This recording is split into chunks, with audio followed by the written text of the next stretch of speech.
You ever change your Wi-Fi password and somehow end up almost getting arrested? No? Well, Will Smith did. And trust me, this isn't some Hollywood script. It happened in real life, in the middle of suburban Georgia, where drama wasn't supposed to reach beyond HOA complaints and overcooked barbecue. At 55 years old, Will Smith had done just about everything. Saved the world from aliens, dropped platinum records, survived red table talks, and even slapped a man on live TV, which, let's be honest, people still won't shut up about. But now, Will had traded the limelight for something slower, simpler, quieter. He moved into a cozy two-story brick house just outside of Savannah, Georgia, complete with a three-car garage, lemon trees in the backyard, and the kind of neighbors who waved from a safe 20-foot distance and always had something to say about your lawn. And that was just fine with him. After decades of chaos, Will craved stillness, peace, predictability. He wanted to wake up at 7, drink his coffee black, and binge-watch old Fresh Prince episodes on a 65-inch OLED without buffering. That was the dream. No scripts, no red carpets, just smooth Wi-Fi and his favorite recliner. But the thing about peace, it never lasts long, especially when your neighbors think minding your business while black is a crime. It all started on a Thursday. Nothing dramatic, just a normal Georgia morning. The sun was high, the air was thick with humidity, and Will had just finished organizing his spice rack alphabetically, which, for the record, he was incredibly proud of.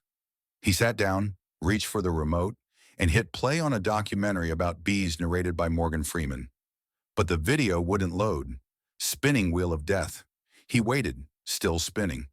Then came the dreaded message. Your connection is unstable. Will narrowed his eyes. Now he paid $139.99 a month for what the provider claimed was fiber optic gig speed internet. There was no reason his bees should be buffering. Something was off, so he did what any tech-savvy 55-year-old former Blockbuster icon would do. He opened up his router settings on his phone and took a look under the hood. And there it was, a strange device connected to his network, labeled Peachwood I01. Will blinked. That definitely wasn't his iPad, and he sure as hell didn't name anything Peachwood. He lived on Peachwood Lane, sure, but someone was getting bold. He wasn't about to call tech support and spend 3 hours pressing 2 for English. Nope. Will handled it himself. He kicked the unknown device off the network and changed his Wi-Fi password to something a little more aggressive. Try me now, Karen 88. Then as he stepped outside for better reception, barefoot on the porch, typing away on his phone in a t-shirt that said, "Unbothered since '99, someone was watching, and that someone was about to completely lose their mind. Will stood there on his front porch, one hand shielding his phone from the Georgia sun, the other slowly scratching his head like he'd just discovered a squirrel in his mailbox. The Wi-Fi was crawling, no, not crawling, limping, like a three-legged dog in a foot race. His smart TV had already frozen twice that morning, and his voice assistant, normally snappy and cheerful, had responded to his last command with, "I'm sorry, I didn't catch that," in a tone that felt a little too judgmental. So Will did what any man does when technology acts up. He blamed the cable company. Out loud, to no one in particular. "That's it, Spectrum, y'all done messed with the wrong man today." But instead of calling support and waiting on hold for 46 minutes just to hear someone say, "Have you tried unplugging it?" Will opened his router settings on his phone. Not because he's a tech genius. He just figured, hey, how hard can it be? Turns out, not that hard. And that's when he saw it. Right there in the list of connected devices. Alongside his iPhone, his laptop, and his smart fridge that kept recommending low-sodium recipes, was something called Peachwood I01. Will blinked, scrolled back, looked again. Peachwood I01. Man, that ain't me. It wasn't his thermostat, not his vacuum, not his speaker. It sure as hell wasn't Jada's iPad. She hadn't visited in months. No, this thing was an intruder, a silent Wi-Fi hogging, Netflix-stealing leech. And the name? Peachwood? That was the name of his street. Whoever it was, they were close. Too close. Will felt the hair on his arm stand up. Not because he was scared, but because there's a certain kind of fury that only comes from realizing you've been paying $139.99 a month just so someone else can stream reality TV in 4K while you buffer through a B documentary. He narrowed his eyes like he was in Men in Black again. All right then, let's play. He tapped into the settings, selected Forget Device, and hit the button with more satisfaction than the time he turned down a sequel that flopped without him. Then with a few quick swipes, he reset the network name and came up with the most petty, glorious password he could think of. Not today, Peachwood 88. Just as he was saving the changes, he heard something across the street. A creak, a curtain twitch, and that's when things started to get weird. Will stepped off the porch, phone in hand, squinting toward the sky like he was trying to catch a satellite with pure charisma. The signal inside had been spotty. Old brick walls and thick insulation weren't doing him any favors, so he wandered out to the edge of his front yard, barefoot on warm concrete, hunting for that sweet spot where the Wi-Fi bars would max out. He paused at the end of the driveway, phone raised, face focused like a retired action hero defusing a bomb. Just a man and his router. That's when the curtain moved. Across the street from the bay window of 207 Peachwood Lane, Carol Ann Jefferson, age 62, president of the Neighborhood Watch, self-appointed, and proud owner of one nosy golden retriever named Sergeant Paws, peered out with narrowed eyes and a steaming mug of decaf. Carol Ann had never trusted Will Smith, not because he'd ever done anything wrong. Oh no. It was because he didn't wave first, because he didn't come to the July 4th BBQ, because he had that Hollywood look in a house that was just a little too nice. And maybe, though she'd never say it out loud, because he was black and didn't play the smile and nod game that made certain folks in the neighborhood feel more comfortable. So now seeing Will standing in his driveway, phone in hand, tapping furiously like he was trying to hack into NORAD, that was it. Her brain filled in the blanks, and none of the blanks were good. Oh no, she muttered, setting her mug down with a clunk. He's up to something. She watched as Will swiped, typed, then paused, clearly inputting his new password. Not today, Peachwood 88, with the satisfaction of a man who meant business. But to Carol Ann, it looked like covert ops. Within 60 seconds, she had her phone out, thumbs moving faster than they had in years. 911, what's your emergency? Yes, hi. There's a man outside, yes, in his own yard, doing something suspicious on his phone. No, I don't know what, but he's standing there like he's controlling something. It just feels off. Meanwhile, Will, blissfully unaware, smiled to himself as the signal bars finally hit full strength. Boom, he whispered. Welcome back, baby. And just like that, his quiet Thursday was about to turn into a front yard episode of Law & Order. Wi-Fi Victims Unit. Carol Ann paced in her living room, phone pressed to her ear, like she was reporting a national security threat. Her voice was hushed but urgent, the kind of tone people use when they really want to sound like they're saving the neighborhood. Yes, ma'am, he's standing right there in his driveway. Yes, he's got a phone in his hand. No, I don't know what he's doing exactly, but it looks suspicious. She pulled the curtain back another inch, eyes locked on Will like he was about to launch a drone strike from his flip-flops. He's just been standing there for a while, looking at his phone, typing something, pacing a bit. You know, just weird. The dispatcher on the other end asked her if the man was being aggressive or threatening. Carol Ann hesitated, her mind scrambled. Aggressive? Number threatening? Not exactly, but something about him just rubbed her the wrong way. I don't know what it is, she finally said, but I just have a feeling. And there it was, the feeling. The same feeling that's gotten too many innocent black men questioned, followed, detained, or worse, for doing absolutely nothing wrong. Will wasn't yelling, wasn't trespassing, wasn't even playing loud music. The man was literally standing in his own yard changing a Wi-Fi password. But to Carol Ann, a black man on his phone somehow felt more dangerous than her own nephew Chase, who once nearly lit the grill on fire trying to cook bacon outside. It didn't help that Will wasn't the chatty neighbor type. He kept to himself, didn't come to the potlucks. Drove a sleek black SUV that always looked freshly washed. That kind of quiet confidence didn't sit well with someone like Carol Ann, who needed the people around her to play by unspoken rules of suburban belonging. So with zero evidence, just gut feelings and implicit bias, she gave the dispatcher Will's address. "Just send someone to check," she said, voice sharp now, "before something happens."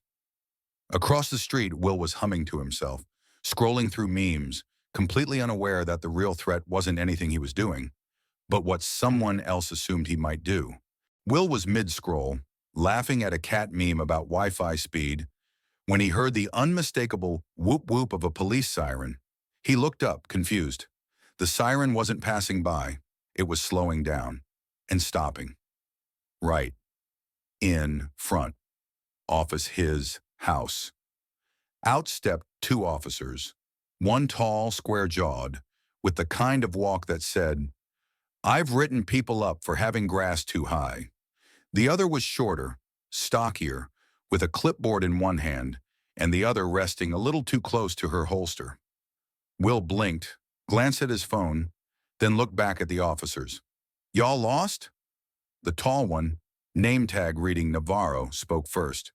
"Sir, we received a call about suspicious activity." Will tilted his head.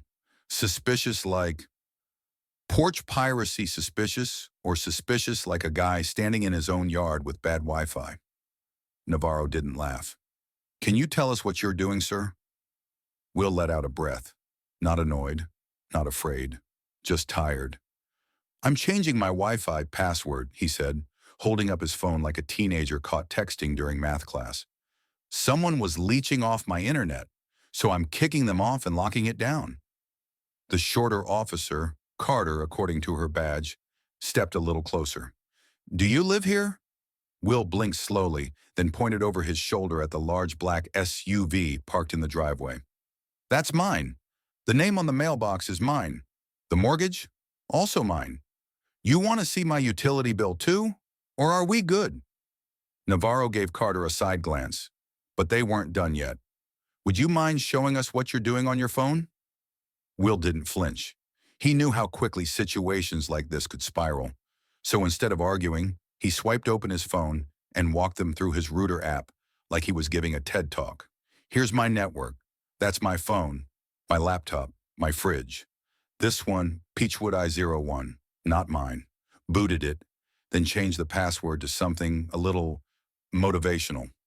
Carter raised an eyebrow. "What's the new password?" Will smirked. "Not today, Peachwood 88. Even Navarro cracked a smile at that one. And just like that, the situation should have been over. But something on the screen caught Carter's eye. She leaned in closer. "Hold on. What's that?" Will followed her gaze. His smile faded. "Oh, yeah, that's the weird part." Carter leaned in, squinting at Will's phone screen like she'd just spotted a snake in a basket of kittens. "Wait a minute. This Peachwood I01? It's not just connected to your network," she said, tapping the screen. "It's pinging your cameras." Will frowned. "Pinging? I mean, yeah, it's been connected. But what do you mean it's hitting my cameras?" Navarro stepped closer now, arms crossed, his interest suddenly very piqued. "Can you access your camera logs from here?" Will nodded slowly, the smirk from earlier fading into a thin line. He tapped through a few menus, pulled up his home security dashboard, and mirrored it onto his tablet for better view. What appeared next made everyone go quiet. "Okay, so that's my living room feed," Will explained. "Right there's the front door, and that," he pointed, "that's my kitchen. You can see the blender I regret buying on Black Friday." But Carter wasn't laughing. Her eyes were fixed on the activity log. "Sir, this feed's been accessed multiple times over the past 48 hours. Look, there's an external IP requesting the video stream. And not just one. There are several." Will's eyebrows shot up. "Several? As in more than one nosy stranger spying on me while I make cereal in my boxers?" Navarro pointed at the screen. "That's not all. See this list? These aren't all from your system." Will leaned in, confused. Carter explained, her voice low and serious now. These IPs match cameras on other networks, meaning whoever got into your system is also in other people's security setups. A beat of silence. Will let out a breath. Wait, are you saying someone's using my Wi-Fi to spy on me? And the whole neighborhood? Carter gave a grim nod. That's exactly what I'm saying. Navarro's jaw clenched. This isn't just Wi-Fi theft anymore. This is unauthorized surveillance. That's a felony. Will rubbed his face, pacing once. Man, I was just trying to get my damn Netflix to stop buffering, and now we're in full-on CIA territory? Carter's voice turned sharp. We need to trace this signal. Now. Will didn't hesitate. He sat down, cracked his knuckles, and said, All right, let's find out who's been watching me eat Pop-Tarts at 3 a.m. Will hunched over the dining table, eyes locked on the glowing screen of his laptop like he was about to hack into the Pentagon, which, given the situation, didn't feel too far off. Carter stood behind him, arms crossed. Navarro leaned on the doorframe, tapping his pen against his notepad. Okay, Will muttered, fingers flying across the keyboard. I'm not exactly a cybersecurity expert, but I did spend 2 weeks down a YouTube rabbit hole after someone hacked my Spotify. So, he pulled up the router logs and security system backend, cross-referencing timestamps, signal strengths, and device IDs like a man possessed. There, he said, pointing. This is the external IP that accessed my cameras. But check this out. The signal strength's way too strong to be from some random dude in another state. This thing's coming from right here. Navarro raised an eyebrow. Here, like this block? Will nodded. Yup. Based on the RSSI values, that's signal strength, this device is within 100 feet. Maybe less. Carter stepped in. Can you triangulate it? Narrow it down? Will smirked. Ma'am, I once tracked down a scammer who used my Hulu to watch every episode of The Bachelor. I got this. He pulled up a neighborhood map overlay, synced it with a Wi-Fi analyzer app, and began scanning. As the digital signal bars moved like a radar, the guilty IP narrowed in. Boom, Will said, stopping the scan. That's it. That's the hotspot. 213 Peachwood Lane, Navarro straightened. That's just 3 doors down. Carter's brow furrowed. You know who lives there? Will's face dropped. Slowly, he turned toward the window, eyes narrowing. Oh, you've got to be kidding me, he pointed. That's Carol Ann's house. Navarro and Carter exchanged a look. The twist was just getting good. Navarro and Carter didn't waste time. They were already halfway down the street, moving with purpose toward 213 Peachwood Lane, Carol Ann's place. Will followed a few paces behind, phone still in hand, muttering to himself. This better not be who I think it is. Lord, if this ends with me apologizing to her golden retriever, I'm going to lose it. Carol Ann met them at the door, confused and clutching a dish towel like it was a security blanket. Officers? Is something wrong? Navarro was direct. Ma'am, we need to speak to whoever is currently using the Wi-Fi network in your house. Immediately. Carol Ann blinked. That'd be, well, just me and my nephew. Chase. Will crossed his arms. Chase, huh? That the tall kid with the tech bros do it better, hoodie and the vape cloud around his head 24/7? Carol Ann frowned. He's a little introverted, yes, but he's harmless. Spends most of his time in his room on that computer of his. Carter stepped forward. We'll need to talk to him, now. Carol Ann hesitated, just for a second, but then stepped aside. He's upstairs, second door on the left. The trio made their way up the carpeted staircase, Will's footsteps a bit heavier than usual. He could already hear the faint click-clack of a keyboard behind the door, along with lo-fi hip-hop and the unmistakable smell of instant ramen.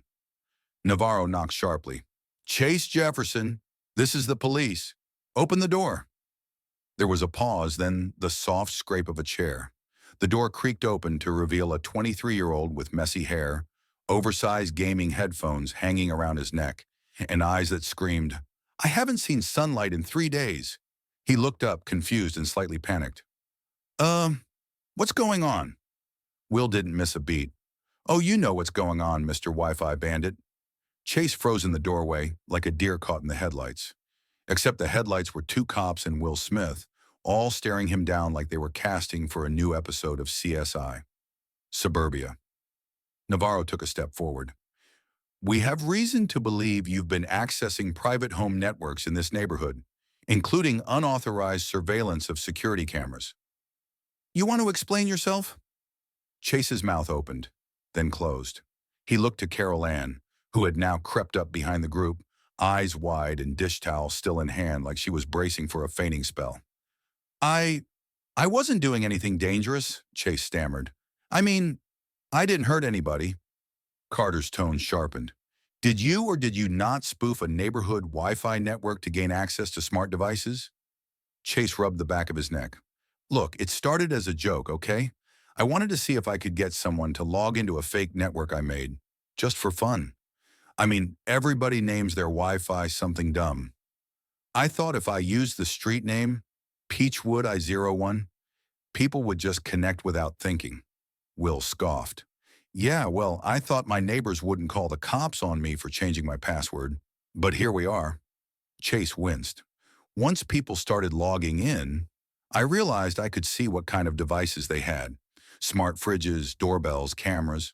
I didn't mess with anything, at first. But the more I poked around, the more curious I got. It became addicting. Navarro's jaw tightened. So you admit you accessed private security feeds?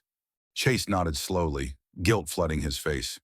Yes, I didn't think anyone would notice. It was stupid. I wasn't trying to be a creep or anything, I swear. Will raised an eyebrow. You were watching me eat Pop-Tarts at 3 a.m., my guy. That kind of qualifies. Chase looked at the floor, defeated. I'm sorry, I really am. I didn't know it'd go this far. Carol Ann stood frozen in the hallway, dish towel clutched to her chest like it was the only thing keeping her heart from falling out. Her face had drained of all color, eyes wide, mouth slightly open as the words sank in. Chase. Her Chase. The boy she raised since he was a scrawny 14-year-old with a Chromebook and a fascination with Reddit threads. The same kid she bragged about to the book club. The one she defended when neighbors complained about that smell coming from upstairs. And now he was standing there, shoulders slumped, hands trembling, confessing to digital peeping Tom behavior right under her roof. I can't believe this, she whispered. You did this? Chase couldn't look at her. I didn't mean for it to go this far, Aunt Carol. But it had. Carol Ann turned slowly toward Will, who was standing with his arms crossed and a look on his face that said, I've seen this movie before, and I don't like the ending. She opened her mouth to speak, but the words wouldn't come. Apologies tangled in her throat. Will tilted his head, letting out a soft chuckle. Dry, but not cruel. You know what's funny? He said, shaking his head. I was just out there, standing in my own yard, minding my own business, changing a Wi-Fi password, and somehow I got cast as the lead in CSI. Suburbia, the suspicious black man edition. Carol Ann winced like she'd been slapped. I'm so sorry, she finally whispered. I made assumptions. I jumped to conclusions. Will held up a hand, stopping her. Look, I don't need an apology. He nodded toward Chase. But maybe he needs a mirror. He turned and walked toward the stairs, pausing just once to add, next time, maybe ask questions before you call the cavalry on your neighbor for having strong Wi-Fi game. Carol Ann didn't say a word. She just stood there, staring at the wreckage of her assumptions, while her world quietly unraveled. As the officers cuffed Chase and read him his rights, the mood in the hallway shifted. The tension didn't come from flashing lights or raised voices.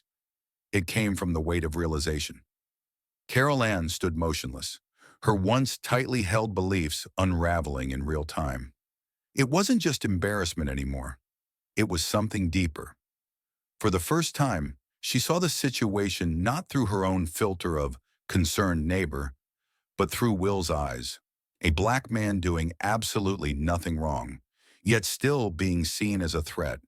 He hadn't shouted. He hadn't trespassed. He wasn't acting erratic. He was standing in his driveway, barefoot, typing on his phone. And that had been enough. Enough for suspicion, enough for fear, enough to call 911. Why? Because he didn't wave enough? Because he didn't show up to the block party with a fruit salad? Or maybe, just maybe, because he was black. And no matter how successful, calm, or composed he was, he didn't fit in her mental picture of what belonged. Will wasn't angry anymore. That had passed. What he felt now was older, heavier. He glanced at Carol Ann and said quietly, "You know, it's always interesting how quickly folks go from 'I feel unsafe' to 'I didn't mean it like that' once the truth shows up." Navarro, who had been quiet until then, nodded. "It's the kind of thing we see a lot more than we'd like to admit," Carter added. "Assumptions, when rooted in fear and bias, don't just waste resources. They erode trust. And trust, that's not easy to rebuild." Will exhaled, long and slow. "One wrong assumption, and I go from homeowner to suspect." Meanwhile, the kid doing all the watching was sitting cozy in his upstairs room, eating pizza rolls. Nobody laughed. Because it wasn't funny. The lesson was clear. Unconscious bias isn't invisible to the people it hurts. It shows up loud, fast, and sometimes with flashing lights. Will stood at the bottom of the porch steps, hands in his pockets, watching as Chase, head low, wrist cuffed, was escorted down the driveway by officers Carter and Navarro. The same driveway where, just an hour ago, he'd been standing barefoot, peacefully changing a Wi-Fi password. The irony wasn't lost on him. Behind him, Carol Ann stood still, arms limp at her sides, face pale and pulled tight with shame. The same woman who had watched him from her window, called the police on him, accused him, now stood speechless, watching the real threat get let out of her house. She finally found her voice, brittle and thin. "Will, I don't know what to say." He didn't turn around yet, just looked out across the street, the calm suburban landscape bathed in soft evening light. Birds chirped. A sprinkler went off down the block. Somewhere, a dog barked like nothing had happened. Then slowly, Will turned to face her. His tone wasn't angry, wasn't smug, just quiet, steady. The kind of tone you use when you've already said everything that needs to be said, but you give someone one last chance to hear it. "I don't need an apology," he said. Carol Ann blinked, eyes welling. "I just need you to do better." He let the words hang in the air. No dramatic music, no mic drop, just simple truth, delivered like a man who'd had to say it too many times before. Then Will turned and walked up the steps, pushing open the screen door of his house, still barefoot, still holding his phone, like a man who just wanted to stream a documentary in peace. As the door clicked shut behind him, Carol Ann remained in place, small, stunned, and still trying to process the sting of truth. And the words he left behind would echo in her head longer than she ever expected. "I don't need an apology. Just live better than that." Carol Ann remained standing in the middle of the street long after the squad car pulled away, its red and blue lights casting faint reflections on the windows of perfectly manicured homes. The same homes she thought she was protecting when she picked up the phone. The same street she thought she understood. But everything felt different now, heavier, quieter. Neighbors peeked from behind blinds, a few stepping onto their porches in confusion, unsure whether to comfort her or avoid her entirely. No one said a word. She didn't move. Her nephew, her Chase, was gone. Not just taken by the police, but revealed, unmasked, and worse, enabled. He had done something deeply wrong, but she had helped him do it without even knowing. By looking the wrong way, assuming the wrong things, trusting the wrong instincts. Meanwhile, the man she had called the cops on was just trying to update a Wi-Fi password. Across the street, Will's house sat still, lights on, curtains open, but no movement, no shouting, no confrontation, just silence. And that silence cut deeper than any argument ever could, because the truth was now undeniable. Carol Ann had made a choice, one rooted not in facts, not in danger, but in discomfort, in a feeling, in a bias she never wanted to admit she had. And that choice, however small it seemed at the time, had almost cost an innocent man his peace, his dignity, maybe even his safety. She had called the police on a black man. for standing in his own yard, and the real threat had been living under her roof the entire time. This wasn't just a neighborly misunderstanding. It was a mirror held up to a much bigger problem, one that doesn't always wear a uniform or hold a weapon. Sometimes it looks like a cup of decaf, coffee, and a concerned glance through a curtain. As the last glimmer of patrol lights disappeared down the road, Carol Ann finally moved. She lowered her head, and for the first time that day, she truly saw the damage. Because some mistakes come with noise and sirens, but others, they come with silence and the long, heavy weight of regret. This was one of those.